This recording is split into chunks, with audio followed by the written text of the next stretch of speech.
Haleluya. Shalom. Tuhan.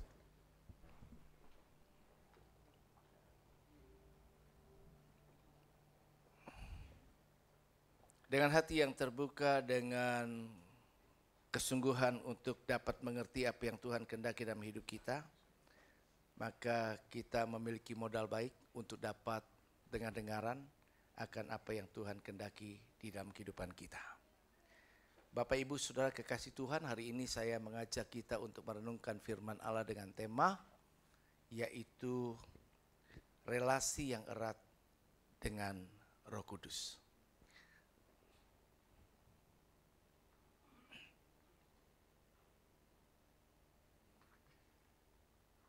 Pada dasarnya kehidupan kita ini membutuhkan Tuhan.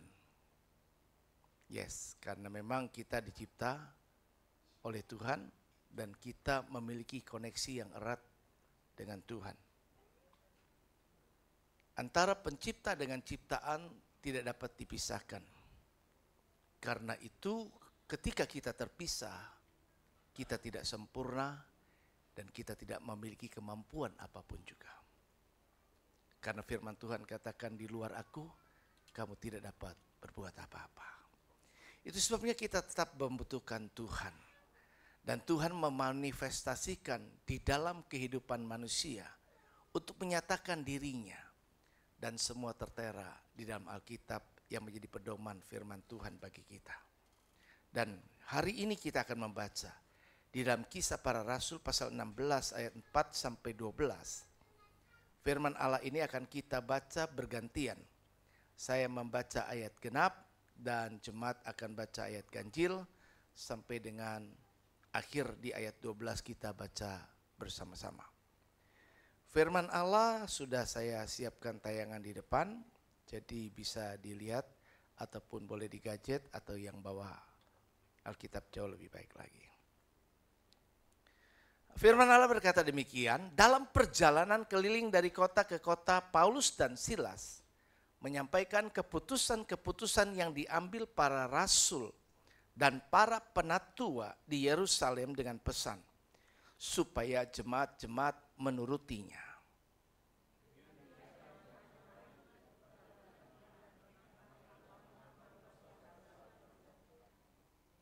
Mereka melintasi tanah Frigia dan tanah Galatia karena Roh Kudus mencegah mereka untuk memberitakan Injil di Asia.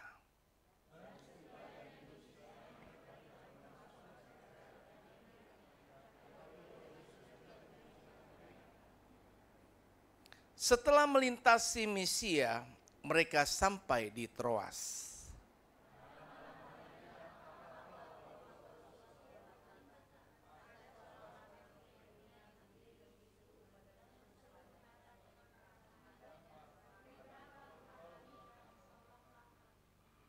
Sorry ya, saya salah pencet.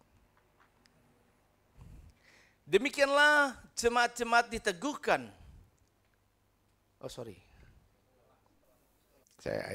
Setelah Paulus melihat penglihatan itu, segeralah kami mencari kesempatan untuk berangkat ke Makedonia, karena dari penglihatan itu kami menarik kesimpulan bahwa Allah telah memanggil kami untuk memberitakan Injil kepada orang-orang di sana.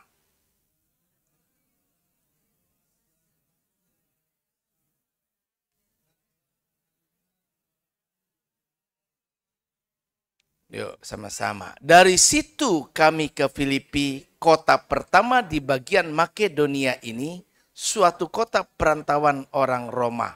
Di kota itu kami tinggal beberapa hari. Kisah Rasul pasal 16 ayat 4 sampai 12 ini menceritakan tentang satu kisah dalam perjalanan pelayanan Rasul Paulus yang disertai dengan Silas bersama-sama untuk melayani Tuhan.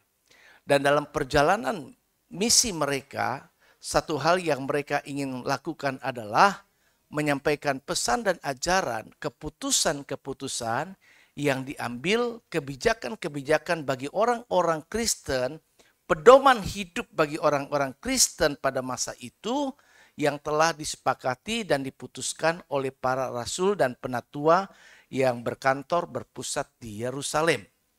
Nah, para rasul yaitu murid-murid Tuhan tadi dan para penatua yang diangkat yang dipenuhi dengan Roh Kudus, mereka berkumpul bersama membahas persoalan-persoalan kehidupan orang Kristen di masa itu. Dari berbagai tantangan yang dihadapi orang Kristen di masa itu, maka dipandang perlu untuk memberikan pedoman kehidupan bagaimana mereka seharusnya menjalani tantangan demi tantangan. Dan pesan keputusan yang telah diambil ketika para rasul dan penatua ini bersepakat di Yerusalem perlu disampaikan kepada umat Israel, kepada umat Kristen, orang-orang percaya di masa itu yang tersebar di berbagai negara atau di berbagai kota. Nah, karena itu Paulus dan Silas diutus dalam misi ini untuk menyampaikan pesan tersebut. Nah, dalam perjalanan ini tentunya tidaklah mudah. Ceritanya cerita tentang bagaimana Rasul Paulus dan Silas ini bisa berangkat kemudian berpindah-pindah tempat dari sebuah kota ke kota lainnya. Nah, ada pilihan-pilihan dari mereka sendiri tentunya, tetapi ternyata prakteknya di dalam perjalanan itu tidak semua berjalan sesuai dengan rencana mereka. Ada keterlibatan Roh Kudus yang membimbing mereka, yang menuntun mereka sehingga mereka akan melintasi bahkan singgah dan menetap di sebuah tempat sesuai dengan pimpinan Roh Kudus tersebut. Nah, dalam perjalanan kita sebagai orang Kristen, saya dan saudara, tentu juga sama. Kita memiliki agenda-agenda, rencana-rencana, planning yang sudah kita buat matang dan kita ingin laksanakan. Tapi dalam perjalanan praktek kehidupan kita, ada yang kita ingin lakukan tidak kita lakukan, ada yang tidak ingin kita lakukan, tetapi itu yang kita kerjakan. Begitulah dinamika kehidupan ini. Dan ada yang memang kita lakukan atas dasar pilihan keputusan kita sendiri, tapi ada juga yang kita lakukan bukan karena apa yang kita mau, tetapi karena ketaatan kita kepada Tuhan. Nah, di masa yang lalu ada Allah Bapa, Anak dan Roh Kudus dari sejak kekekalan dan sampai kepada kekekalan. Karena kita adalah Allah, karena kita adalah umat yang mempercayai Allah dalam 3 oknum. 3 oknum yang berbeda, Tritunggal, Bapa, Anak, dan Roh Kudus. Nah, Allah hanya bisa kita kenal kalau Allah menyatakan dirinya. Dan akan tetap menjadi rahasia jika Allah tidak menyatakan dirinya. Dan Allah menyatakan dirinya dengan apa yang kita sudah dapat sekarang, pegangannya adalah Alkitab. Dari Alkitab kita bisa mengenal Allah. Dari Alkitab kita bisa mengetahui apa yang Tuhan mau di dalam kehidupan kita. Dan hari ini kita sudah membacanya dalam konteks bagaimana kita membangun relasi yang erat dengan Roh Kudus. Nah, Roh Kudus rindu untuk memiliki relasi yang erat dengan orang percaya. Sejak masa daripada Yesus sudah menunaikan tugas di dunia, maka apa yang sudah dikerjakan Yesus sebagai manusia di dunia akan tetap berlanjut dan harus berlanjut yang seharusnya dikerjakan oleh kita umat percaya. Karena itu dia beri pesan sebelum dia berangkat. Dan pesan itu menjadi pesan yang sangat penting bagi orang yang percaya. Karena yang namanya amanat, yang namanya pesan akhir dari kehidupan seseorang penting dan perlu untuk diperhatikan dan dilaksanakan. Kalau ada seseorang yang mau meninggal dunia, dia memberi pesan, kepengennya bagaimana, biasanya orang yang menerima pesan akan melaksanakannya. Anak-anaknya, pasangannya, keluarganya begitu ya. Saya mau dikubur, nggak ada orang kemudian berani untuk membakarnya. Atau ada orang yang meninggal, saya mau dibakar, sehingga akhirnya menjadi dilema dan ada orang juga akhirnya ya udahlah demi memenuhi keinginannya dibakar. Walaupun kadang-kadang permintaan-permintaan kita kurang dapat kita mengerti. Ya, Orang Kristen memang sepatutnya tidak dibakar, karena dibakar yang mati itu adalah menjadi pertanda dia menerima hukuman dari Allah. Nah, Bapak di surga, Bapak Ibu Saudara kekasih, saya biasa Bapak di surga. Ya, Bapak Ibu Saudara kekasih Tuhan, yang setelah Yesus terangkat ke surga, yang nanti hari Kamis kita akan kumpul bersama, dan saya berharap setiap jemaat bisa ikut. Kita telah memutuskan di tempat ini kita ada yang namanya majelis, dan keputusan majelis disampaikan begitu. Di masa yang lalu ada yang namanya keputusan yang dilakukan oleh para rasul dan para penatua, dan itu disampaikan untuk menjadi pedoman bagi umat begitu. Nah, kita telah bersepakat untuk bisa mengadakan ibadah padang, ibadah di luar, supaya kita bisa semangat bersama-sama nantinya, ya. Dan biayanya sangat-sangat murah, dan tentu biaya itu tentunya hanya bisa dimungkinkan karena adanya subsidi dari gereja, dan subsidinya enggak murah, mahal, besar. Biaya untuk transportasi, biaya untuk masuk, dan lain sebagainya.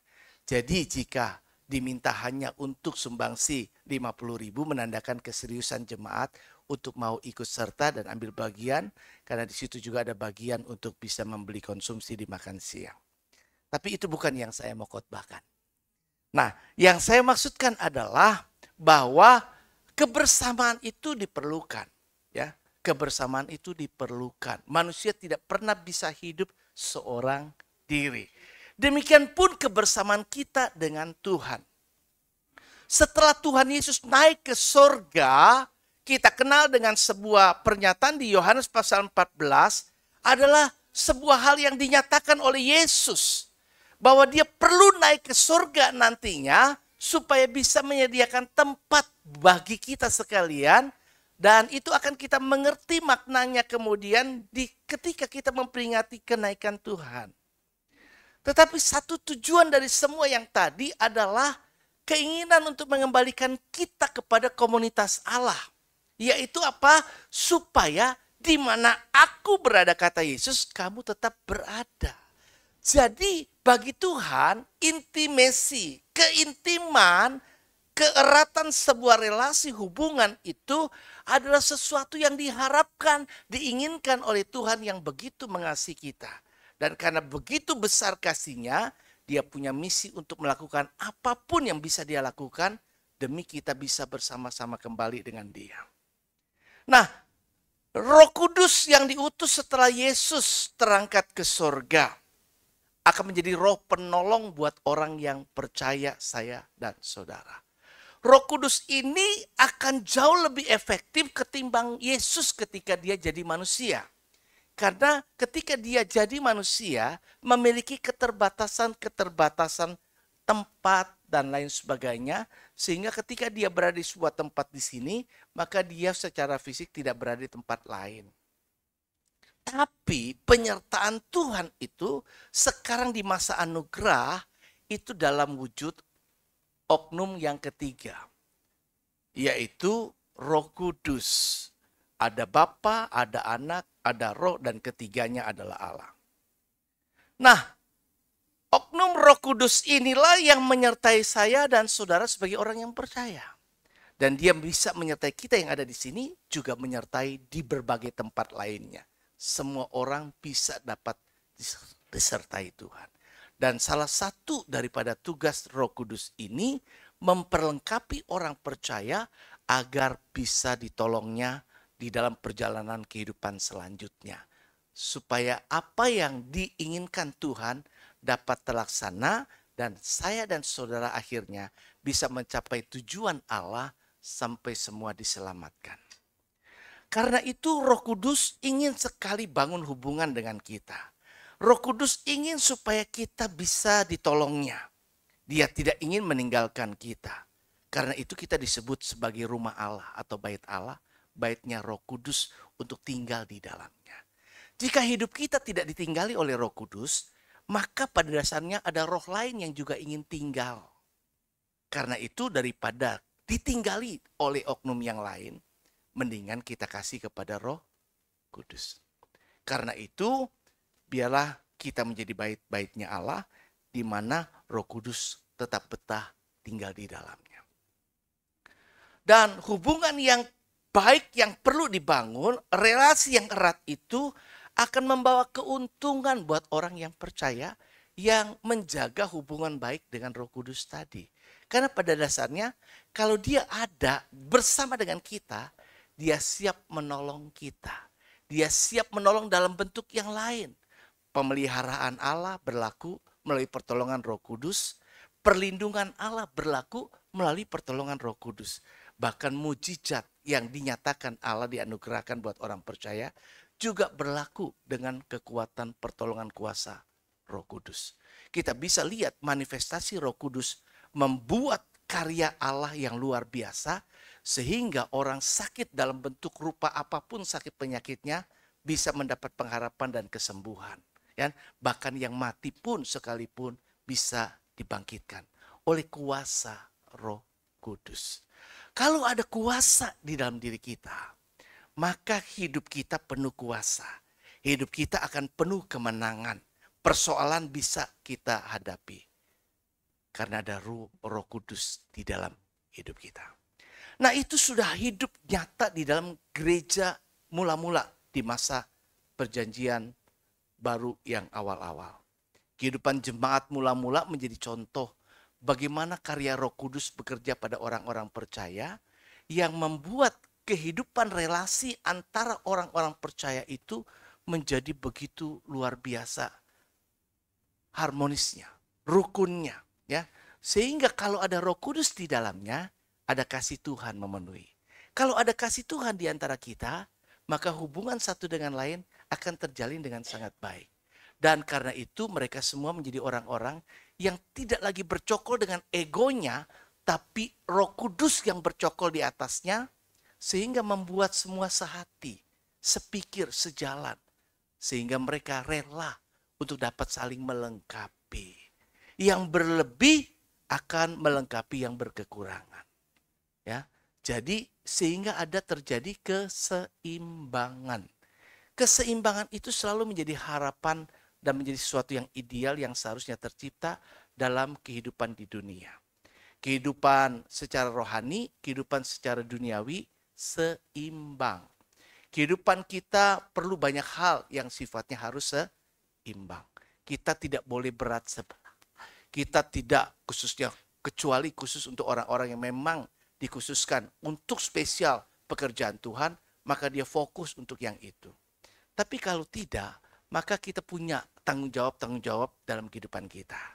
Ya, tanggung jawab di keluarga, tanggung jawab di pekerjaan, tanggung jawab yang lainnya, bahkan tanggung jawab dalam pelayanan gereja dan sebagainya. Yang Tuhan inginkan keseimbangan. Untuk bisa seimbang itu nggak mudah banget. Karena tendensi manusia akan egonya muncul. Itu sebabnya kita butuh Roh Kudus. Roh Kudus akan menolong kita untuk semua ini. Nah, tanda seseorang memiliki relasi yang erat dengan Roh Kudus, ada 3 hal yang hari ini kita bahas. Yang pertama adalah yaitu adanya kesepakatan. Sepakat dengan tim pelayanan. Oh, saya nggak masuk di dalam pelayanan. Bukan itu. Setiap kita adalah rekan sekerja Allah.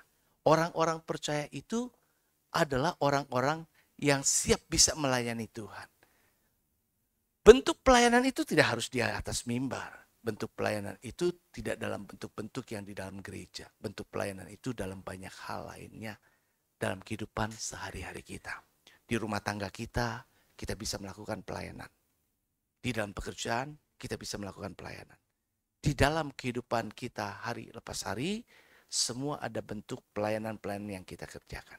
Karena pada dasarnya, apa saja yang kita lakukan, hendaklah kita lakukan seperti untuk Tuhan. Dan jika semua yang kita lakukan seperti untuk Tuhan, berarti kita sedang melayani Tuhan.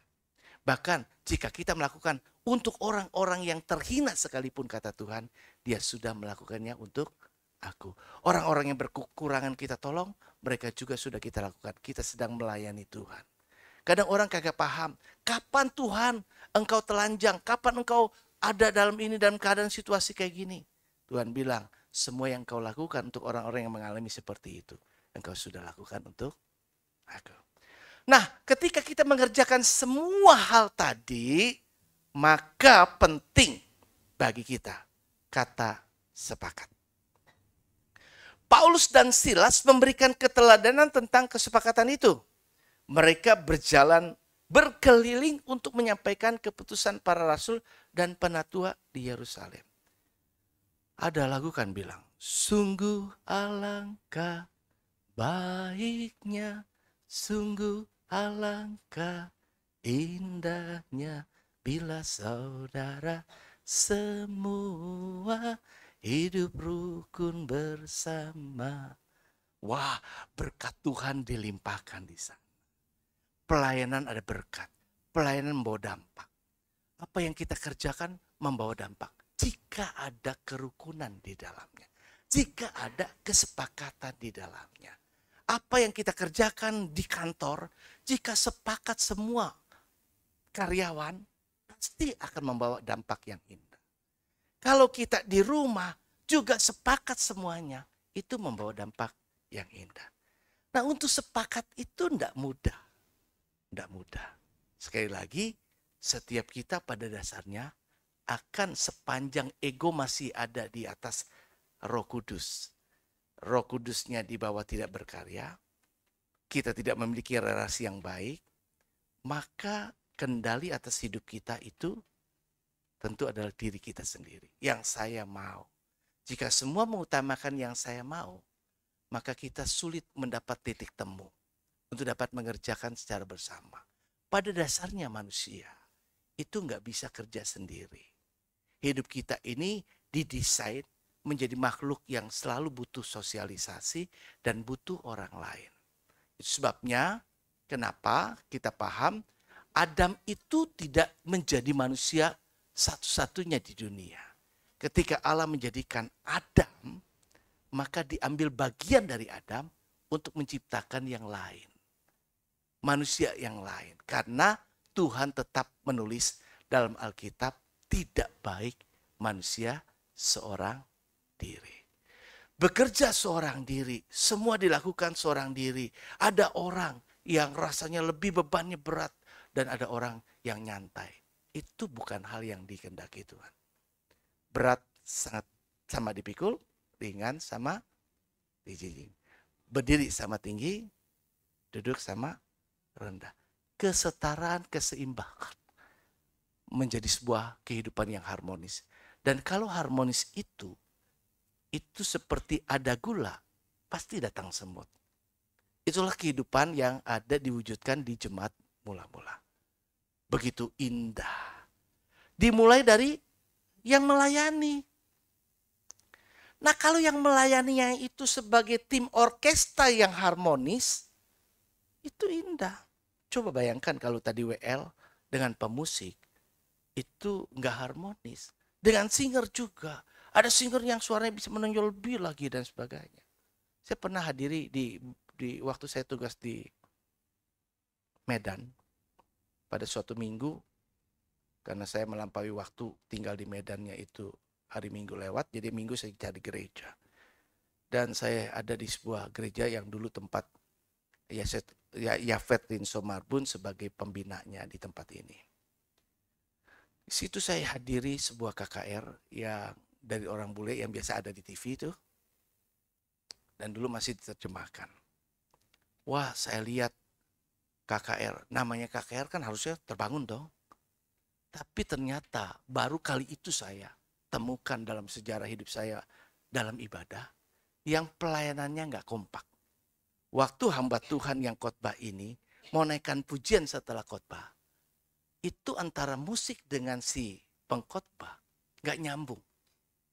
Sampai buat si bule yang khotbah ini emosi. Dia marah. Dia marah tuh sama tim pelayanan. Di depan banyak orang dari depan saya yang hadir waktu itu sebagai jemaat. Dan akhirnya dia tinggalkan mimbar dalam keadaan kemarahan yang besar. Suasana jadi rusak. Dan baru kali itu saya tahu ada yang namanya KKR dalam situasi yang seperti itu. Tapi kalau kita kompak semua ini, wah, itu luar biasa. Dan itu hanya bisa kalau semua memiliki hubungan baik dengan Roh Kudus. Nah, dalam pelayanan terkadang kita itu muncul godaan di dalam diri kita bahwa kita masing-masing punya agenda, punya kepentingan. Sehingga ada orang yang sifatnya kepengen menonjol lebih. Maka dalam praktik pelayanan, beberapa jemaat di sini mayoritas pelayan. Kalau kita kepengen adakan pertemuan pelayan-pelayan, kadang-kadang ini lebih besar jumlahnya ya daripada jemaat biasa. Karena mayoritas kalau di jumlah kemarin itu sebelum ibadah Padang kami merencanakan untuk adakan pengen seperti macam retreat begitu, retreat yang santai untuk para pelayan Tuhan dengan majelis dan lainnya. Dihitung-hitung totalnya mereka yang bawa buntut-buntutnya begitu dengan keluarganya lebih dari 50 orang. Begitu ya. 50 orang kalau jumlahnya segini berarti mayoritas semuanya para pelayan begitu ya. Gitu, para pelayan. Hebat memang. Di Gunung Sari itu beda. Hebat gitu. Jadi nggak heran kalau saya bicara sekarang tentang pelayanan. Oke, jadi nah kita kadang-kadang nggak bisa kompak begitu kan. Wah dikirim siapa yang mau ikut, nggak nongol begitu. Ya lain kali kalau ada yang kasih sponsor kayak gitu, kita coba respon cepat. Dan puji Tuhan untuk yang ibadah Padang, responnya cukup baik, tapi kayaknya masih belum maksimal. Ya, hari ini terakhir, yang belum bayarlah, ya, yang belum daftarlah, karena hari Kamis sudah kita berangkat. Nah, ya sisip-sisipin lah ya. Mereka yang erat dengan Roh Kudus akan membangun kesepakatan dengan rekan sekerja. Karena tadi kita ini rekan. Kita ini partner, ya kan? Ya kita ini pasangan. Yang namanya pasangan itu ya nggak bisa dipisahkan. Jadi iblis itu selalu ingin memecah. Selalu ingin supaya dalam banyak hal kalau bisa pada nggak sepakat. Kenapa? Karena ada sebuah janji firman Tuhan yang pasti Tuhan akan lakukan. Gak mungkin dia gak lakukan kalau dia sudah berfirman. Yaitu bahwa di dalam Matius pasal 18 kan ada tulis ayat begini. Jika 2 atau 3 orang berkumpul dalam namaku, di situ aku ada. 2 orang berkumpul saja Tuhan hadir. Kemudian lebih lanjut lagi, ditegaskan lagi. Jika yang tadi itu orang-orang pada sepakat untuk bersatu berkumpul, ya, enggak masing-masing maunya gua. Nah, kumpul sama. Kadang-kadang kita kumpul aja sama-sama gini, enggak sepakat. Kadang kita makan aja kalau restoran kan, memang sih kan prakteknya kita udah zaman generasi sekarang, masing-masing sibuk dengan HP-nya kan. Akhirnya kita berdiam diri begitu kan, semuanya masing-masing sampai makanan kan, makanan ada. Bahkan yang saya kadang-kadang secara pribadi, maaf tapi saya ungkapkan, kalau saya makan bersama, nih saya kasih tahu, yang saya inginkan 2 bersama, bukan 2 masing-masing pada makan. Kalau mau 2 masing-masing, jangan makan sama saya. Kenapa? Mendingan makan sendiri-sendiri gitu. Kalau makan sama saya atau makan kita bersama-sama, yang saya harapkan 2 bersama-sama. Yang namanya kebersamaan, 2 bersama. Firman Tuhan berkata gini, ya, kalau ayat 19-20 kan, kalau kita itu ada 2 atau 3 orang sepakat itu sama mau minta apa saja, Bapa di surga akan mengabulkannya. Jadi betapa powerfulnya, betapa penuh kuasanya kesepakatan itu. Jika dalam gereja ini sepakat, gembala dengan timnya sepakat. Semua kita juga sepakat dengan jemaat semuanya. Enggak ada yang gini, ini gereja maju. Karena bukan majunya karena hebatnya gembala atau hebatnya para pelayan tadi. Karena Roh Kudus diizinkan untuk berkarya. Tapi kalau tidak, Roh Kudus yang kepengen menyatukan, yang pengen disatukan dia ribut. Dia begini nih, saya bayangin. Tangan di belakang dan berdiam sambil melihat. Kapan lu pada diem? Kapan lu pada kompak? dia tidak akan bekerja. Dia hanya diam dan menyaksikan sampai udah pada diam ya. Oh kalau dia masih pada ribut begini-gini, kapan gue sempat mau ngomong? Roh Kudus bilang. Tapi kalau kita berdiam, semua kompak. Wah, sini, kita bergandeng tangan. Ketika kita bergandeng tangan, kita bekerja sama, ibarat lidih dikumpulkan, maka semua pekerjaan akan lebih cepat dikerjakan dan diselesaikan. Kita punya kemampuan mengerjakan bersama. Itu yang terjadi di jemaat mula-mula. Semua yang ada yang kekurangan, ada yang kelebihan. Yang punya kekuatan, yang punya kekurangan, yang punya kelebihan, semuanya tidak kelihatan lagi. Yang kelihatan di Alkitab, sebuah kehidupan komunitas yang harmonis, dan di luar orang melihat, akhirnya orang tertarik. Ada apa gerangan di sana? Aku ingin menjadi bagian di dalamnya. Orang pada datang. Jadi makanya ketika kita ada gula, ada semut berkerumun. Ketika kita ciptakan keharmonisan sebagai salah satu ciri khas daripada kehidupan, nilai-nilai akrab yang diajarkan, yaitu rukun, maka kita akan bisa mendatangkan dan menghadirkan Allah serta berkat-berkat Tuhan. Jadi yang pertama, kalau ada Roh Kudus dan hubungan kita erat dengan Tuhan, dengan Roh Kudus, maka pasti kita akan menjadi orang yang bisa bersambut, bersepakat. Enggak kita gontok-gontokan, enggak kita berselisih paham. Itulah iblis yang selalu ingin memecah. Yang kedua adalah bahwa tanda kita juga memiliki hubungan yang erat dengan Roh Kudus adalah kita peka.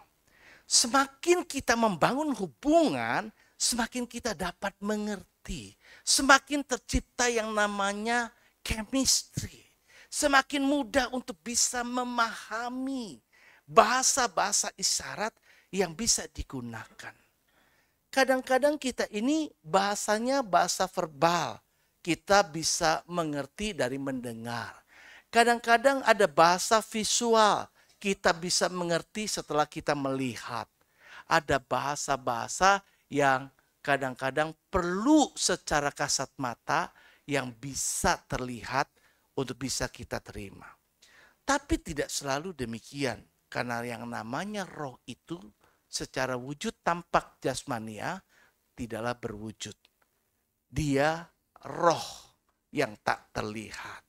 Tapi dia ada dan bisa dirasakan. Untuk membangun dan mengerti hal yang seperti ini, itu perlu sebuah hubungan yang baik, yang terbangun dengan baik. Sebuah hubungan relasi yang begitu terbiasa erat, sehingga kita bisa mengerti, kita peka. Dan itu perlu dilatih, perlu dibina, perlu diasah. Kan berulang kali saya pernah sampaikan di masa lalu, saya remaja, saya paling sering tuh dengar suara di hati saya. Doa. Habis doa, suruh doa. Yang saya bilang, saya gak bakal lupa pengalaman itu. Saya kagak ngerti, jemaat baik, lugu, datang sama gembalanya. Dulu Om Tan, Om, ada suara sering di hati saya berkata gini. Saya baru doa, suruh doa lagi. Apa yang harus saya lakukan? Maka sebagai gembala Om Tan itu bilang sama saya, kalau kamu dengar suara itu, ikuti saja. Jadi saya belajar untuk mengikuti. Dan ketika kita belajar untuk peka mengikuti suara-suara tadi, maka semakin kita akan bisa mendengar. Tapi kalau tidak, kita akan baal. Kalau kita biasa celupkan tangan kita ke air panas, ada banyak orang tukang mie tek-tek yang bisa nyobainnya nggak perlu pakai wadah. Ada yang pakai comot begini, ada dia tuang dari situ ke tangannya, kemudian cipin begitu kan. Bisa, kebal. Tapi kalau kita kena dikit aja, udah rasanya kayak gitu. Ya, kepekaan kita akan biasa terlatih jika memang kita bisa melatihnya. Ada frasa atau ayat bagian-bagian potongan tertentu di ayat itu yang berkata begini. Roh Kudus mencegah mereka di ayat yang ke-6. Kemudian ayat 7, Roh Yesus tidak mengizinkan mereka. Jadi kadang-kadang Paulus dan Silas pada waktu itu diceritakan.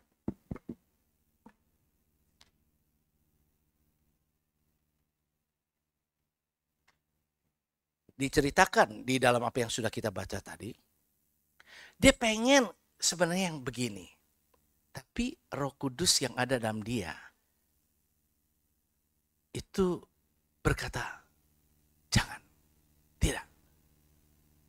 Kamu begini aja. Jadi maka Alkitab menulis bahwa Roh Kudus itu mencegah mereka untuk pergi ke sini, untuk pergi ke sana. Untuk melakukan ini, untuk melakukan itu. Ya, Roh Yesus ya sama ya.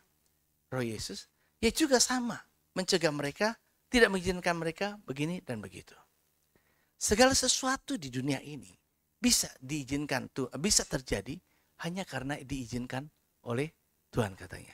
Kenapa? Karena di dalam kehidupan manusia, sehelai rambut kita yang jatuh Tuhan tahu. Bahkan jumlah rambut kita pun Tuhan tahu.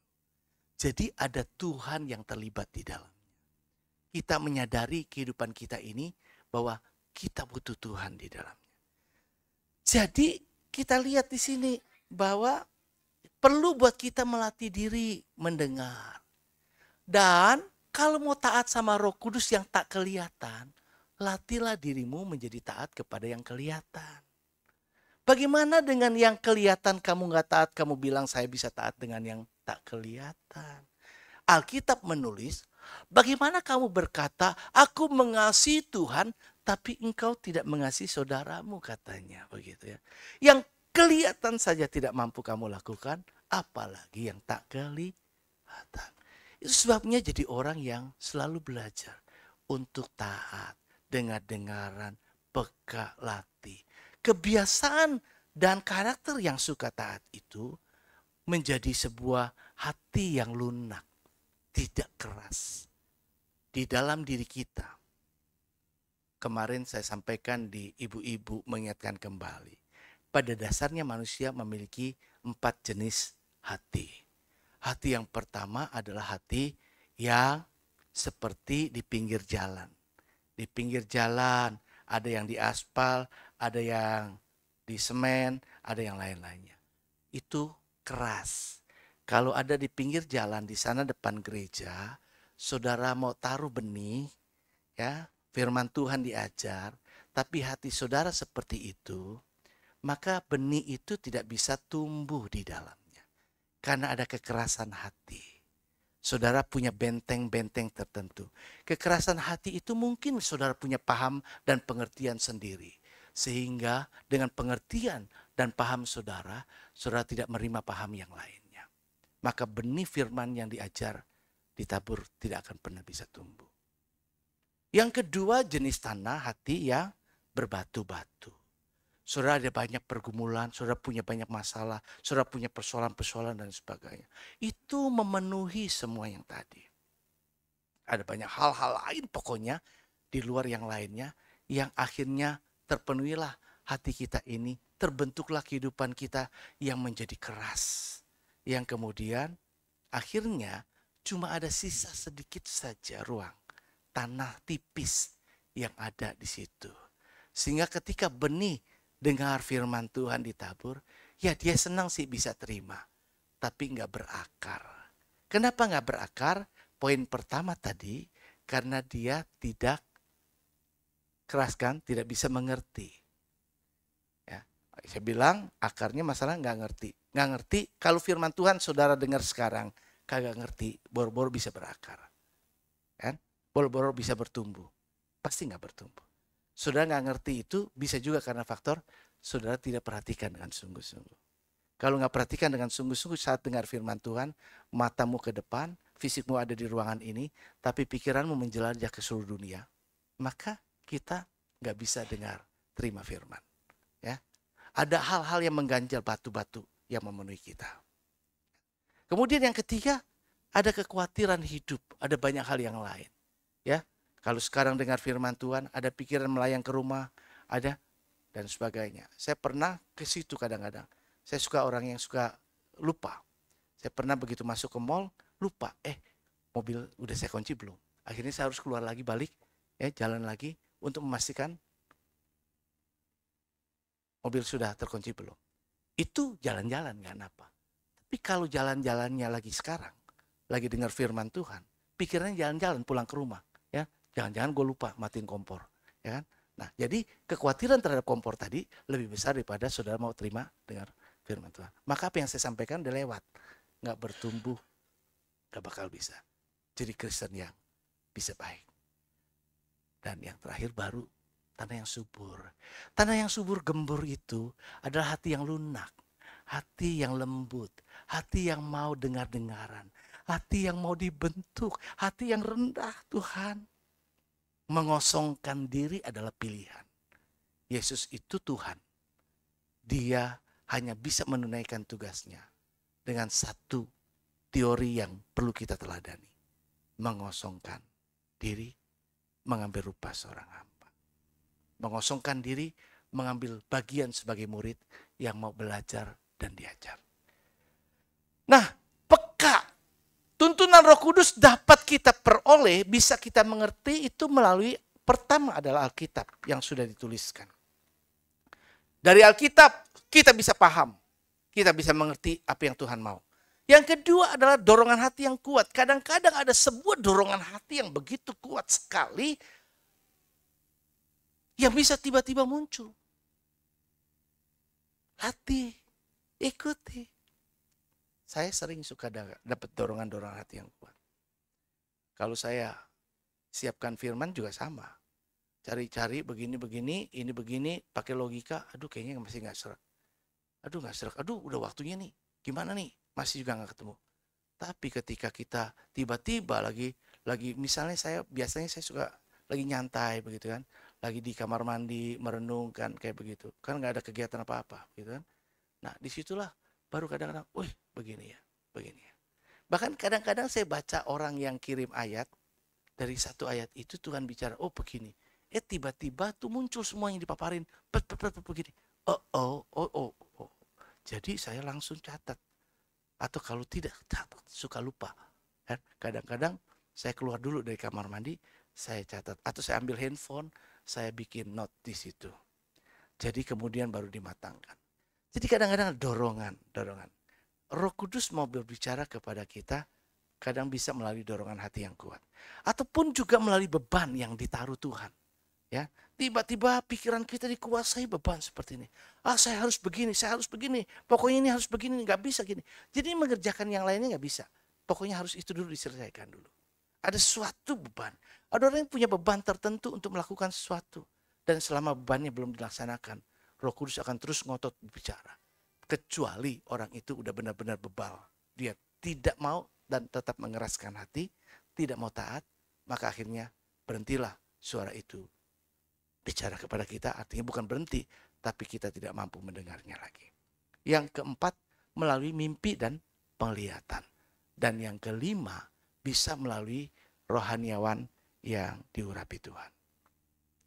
Jadi kelima media ini bisa menjadi cara di mana Roh Kudus bisa menuntun kehidupan kita.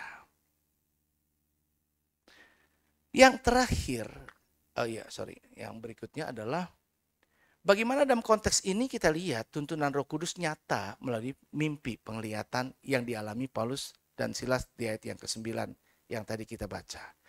Ternyata di dalam mimpi itu ya, ada orang Makedonia yang tidak berada dekat di sana, bahkan tiba-tiba nggak kepikir di awalnya, nggak ada semua itu dalam planning begitu, tapi tiba-tiba ada dalam wujud mimpi kelihatan, ya, bahwa orang-orang Makedonia ini berteriak berseru, ya datang kemari, tolong aku, begitu.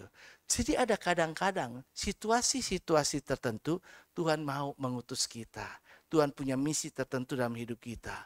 Dan apakah kita mau taat, peka, dan bisa memahami, memaknai itu sebagai hal yang baik dan benar. Ya, jangan salah menafsirkan. Kalau salah menafsirkan nanti jalannya salah, ya kan? Jalannya salah. Yunus pernah salah menafsirkannya, ya. Yunus pernah salah menafsirkannya, sehingga Yunus tidak bersambut sama Tuhan. Dia lari kepada apa yang dia mau. Ya, dengan cara berpikirnya sendiri. Ngapain gua capek-capek nanti ke sana? Toh Tuhan itu baik. Kalau dia bertobat, gue udah capek-capek, toh Tuhan juga nggak jadi juga rencananya. Bener kan? Tuh, maka begitu benar, ya kan? Yunus ngambek lagi, ya kan? Dia marah, begitu. Sampai akhirnya Tuhan bilang, Yunus, Yunus, kalau kamu dikasih umpama sayang sama ini, gimana aku nggak sayang sama mereka? Dan sebagainya. Perhatikan, Tuhan dengar doa kita. Tuhan mengerti pergumulan kita. Tuhan mengerti persoalan-persoalan yang kita hadapi. Dan ada kadang-kadang Tuhan bisa bekerja melalui caranya. Dan karena itu, jadilah orang yang siap dipakai Tuhan. Dengan kepekaan yang terlatih mendengar suara Roh Kudus. Dan yang terakhir adalah setelah kita juga mengerti peka, maka kita mau belajar taat. Taat kepada kehendak Tuhan. Di dalam ayat yang 11 dan 12 itu menunjukkan hal yang demikian. Di situ dikatakan bahwa Paulus dan Silas kepengen punya planning. Bahkan planningnya udah direncanakan dengan matang. Saya mau pergi ke Asia, saya mau menyampaikan firman Tuhan.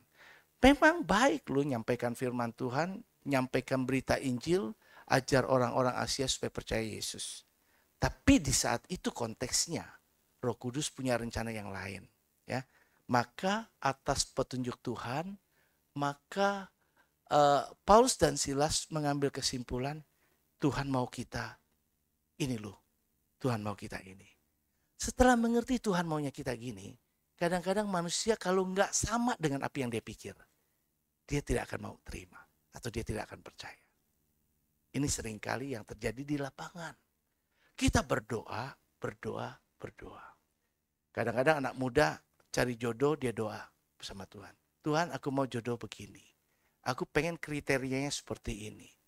Tapi ketika tuntunan Tuhan nyata ada dan tidak sesuai dengan apa yang dia mau, toh tetap dia juga lakukan apa yang dia mau.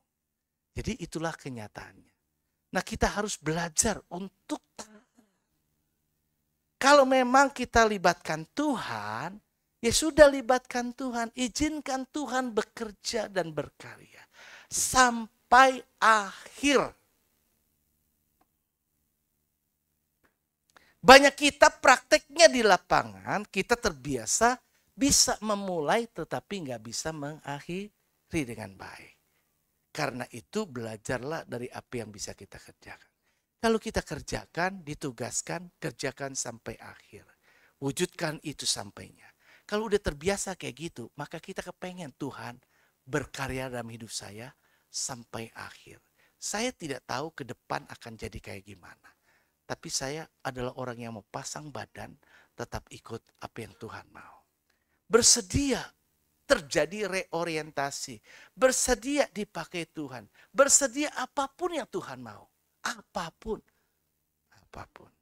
Dan kalau kita punya mental seperti itu, Tuhan pasti bisa kerjakan. Saya baca tadi pagi ayat yang sangat mengesankan. Kalau nggak salah di Roma pasal yang ke-9.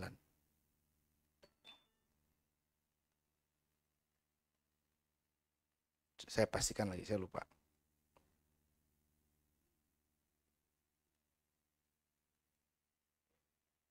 Ayat 15 begini. Tadi pagi saya baru baca. Dan ini menjadi rema. Mungkin bisa jadi bahan khotbah. Ia berfirman begini. Sebab ia berfirman kepada Musa. Aku akan menaruh belas kasihan. Kepada siapa aku mau menaruh belas kasihan. Dan aku akan bermurah hati. Kepada siapa aku mau bermurah hati.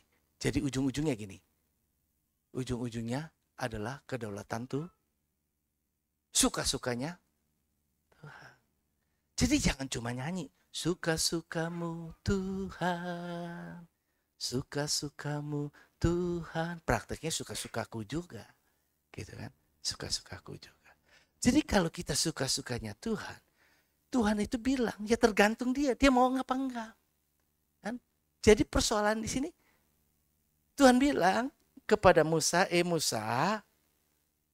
Jangan protes. Kenapa aku begini, kenapa aku begitu? Karena aku akan menaruh belas kasihan kepada siapa aku mau menaruh belas kasihan. Dan aku akan bermurah hati kepada siapa aku mau bermurah hati. Jadi izinkanlah terus dalam hidup kita agar Tuhan punya kedaulatan. Dan izinkan Dia yang menetapkan setiap jalan kehidupan kita. Jika itu kita terbiasa lakukan, maka perjalanan hidup kita tetap ada dalam pimpinan, tuntunan Roh Kudus. Dan kalau kita dituntun Roh Kudus, maka kita akan mencapai sampai kepada tujuan yang Tuhan inginkan. Jadi meskipun rencana mungkin kita miliki ada yang baik dan sebagainya, tapi kita adalah orang yang percaya dan sepakat. Apa yang Tuhan kehendaki dan rencanakan pasti jauh lebih baik dari kita. Dia bisa melihat yang tidak kita lihat. Dia bisa lebih mengetahui apa yang ke depan akan terjadi daripada kita yang cuma bisa tahu sekarang ini. Karena itu, percayakanlah hidupmu kepada Tuhan, bersandarlah kepadanya, maka Dia akan bertindak mengerjakan yang Dia mau. Tuhan memberkati, mari kita bangkit diri.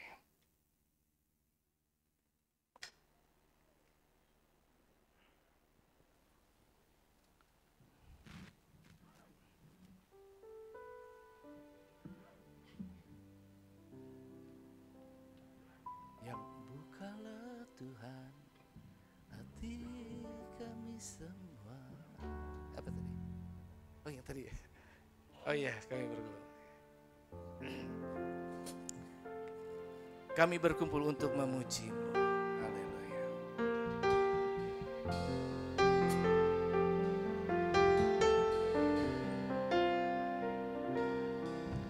Kami berkumpul untuk memuji-Mu.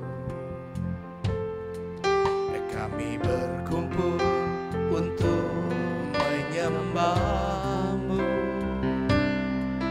Kehadiran-Mu itu yang kami perlu. Jamalah Tuhan, urapilah kami. Kami berkumpul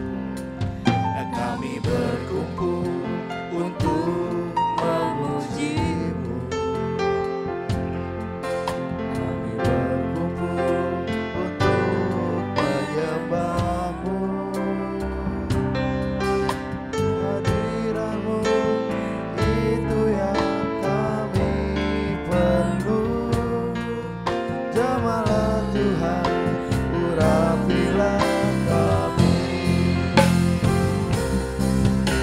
Kalau hati kami semua untuk mengerti seluruh sabda-Mu.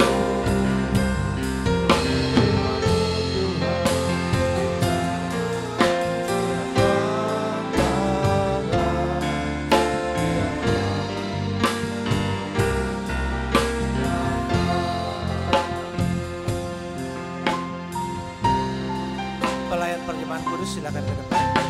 Untuk memuji-Mu. Kami berkumpul untuk menyembah-Mu. Kehadiran-Mu itu yang kami perlu. Jamalah Tuhan, urapilah kami. Bukalah Tuhan hati kami semua untuk mengerti seluruh sabda-Mu. Firman-Mu Tuhan menjawab segala tantangan. Biar nama-Mu dimuliakan.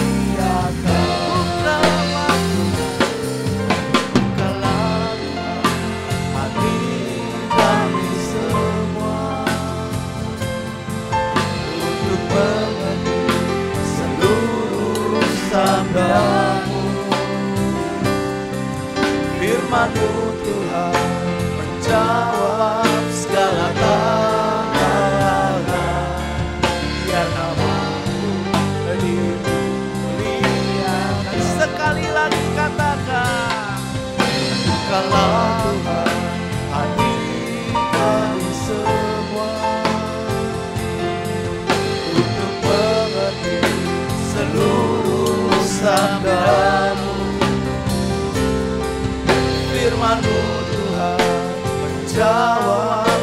belakangan. Biar namamu biar namamu dimuliakan, biar namamu dimuliakan, biar namamu dimuliakan, biar namamu dimuliakan.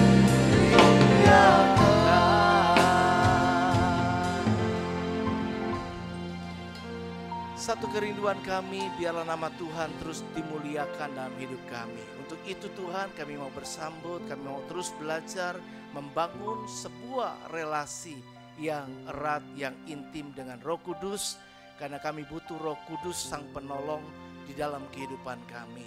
Kami mau belajar peka, taat, dengar-dengaran. Kami mau belajar untuk mengikuti kehendak Tuhan sepenuhnya. Karena Allah berotoritas dan Engkau punya kehendak.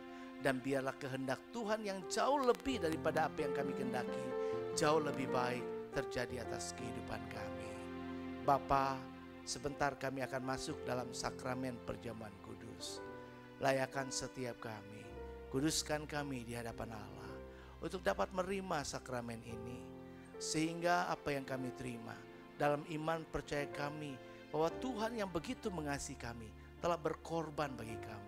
Tubuh dan darah-Mu telah tercurah.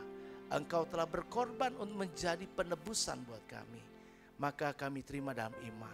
Kami mensyukuri akan kasih Tuhan. Dan kami tidak hidup lagi dalam kutuk, tetapi kami hidup dalam berkat anugerah Allah. Terima kasih Tuhan, kuduskan setiap kami, hamba-hamba-Mu yang mengambil bagian di dalamnya. Dan kuduskan setiap jemaat Tuhan. Turunlah berkat Tuhan atas roti dan anggur. Sehingga setiap orang yang menerima dalam iman, mereka dipersatukan dalam persekutuan yang intim dengan Roh Kudus.